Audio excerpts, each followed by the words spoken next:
Olá, o meu nome é Fernando Cruz e estou aqui para vos apresentar um pouco do capítulo Propostas e Reflexões sobre a Economia Criativa no Estado do Rio Grande do Norte, que faz parte de um livro organizado por mim e pela professora Patrícia Borba e pelo professor Ianco Xavier,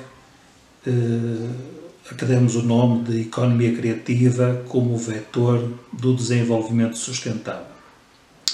Neste capítulo, que tem por objetivo responder a duas questões, essencialmente, uma delas sobre o papel da cidade nos produtos criativos e uma segunda, o que é que os profissionais pensam sobre as políticas públicas no seu setor criativo.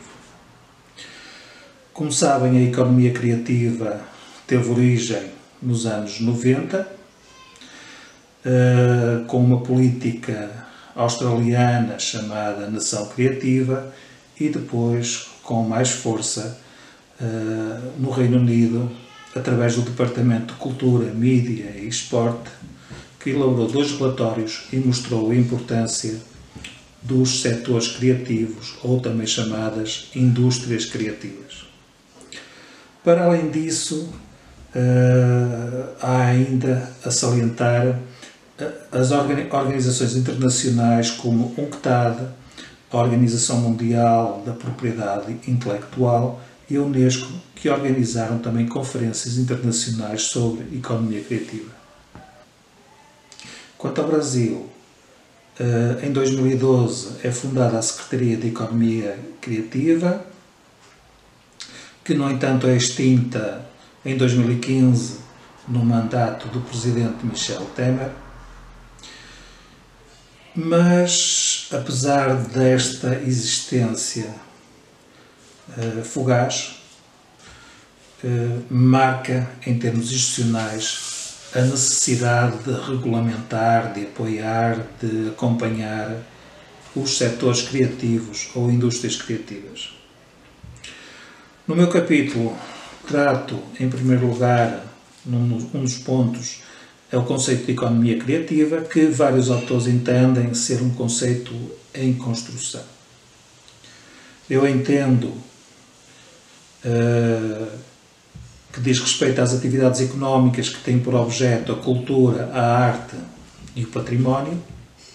Então, é importante para a economia criativa todas as etapas ou todas as fases económicas, como criação, produção, distribuição, difusão e consumo de bens e serviços que tenham uma finalidade lucrativa. Este é o objeto da economia criativa, um objeto que se destina a limitar ao cultural. Isso não significa que seja esse o entendimento da obra. A obra é mais ampla, no sentido que inclui também a criatividade ou a inovação tecnológica. Neste capítulo faço uma comparação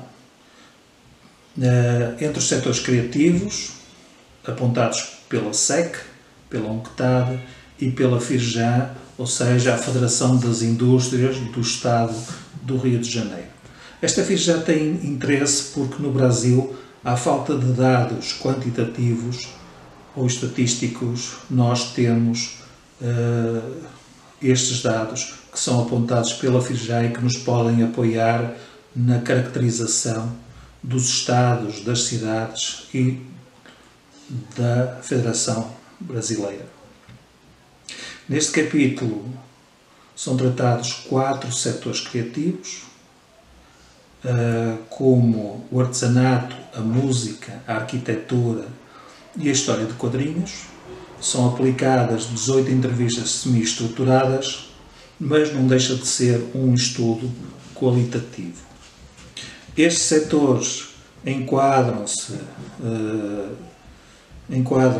em categorias culturais, que podemos falar no património, artes, mídias e criações funcionais.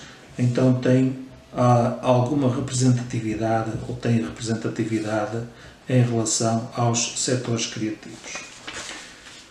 No Brasil, e nomeadamente no Rio Grande do Norte, os setores criativos com maior número de profissionais é a arquitetura e a publicidade, e depois, num terceiro lugar, temos design, audiovisual e o editorial, que tem o mesmo número de profissionais. Quanto às conclusões deste capítulo, salientamos a importância da triangulação da cultura, economia e das novas tecnologias e, essencialmente, o espírito empreendedor. Espírito empreendedor em cada uma das fases do ciclo económico. Por outro lado, existe um paradigma. O paradigma destas categorias culturais é, para nós, as criações culturais e funcionais, em que temos setores como arquitetura, publicidade ou design. E, por último, respondendo a uma das questões do trabalho, em relação às políticas públicas da economia criativa, o Rio Grande do Norte falhou porque se tratou de uma política top-down, uma política de cima para baixo, em que falhou, de alguma forma, então esta recepção desta política vinda para cima.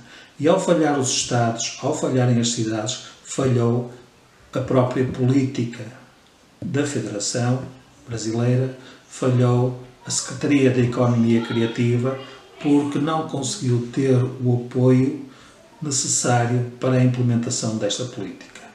Política que continua a ser válida, política que cada Estado precisa de atender e fomentar para apoiar os seus profissionais que trabalham no âmbito cultural, patrimonial e artístico, e são uma grande resposta para o desenvolvimento económico, sustentável e humano do Brasil e do mundo.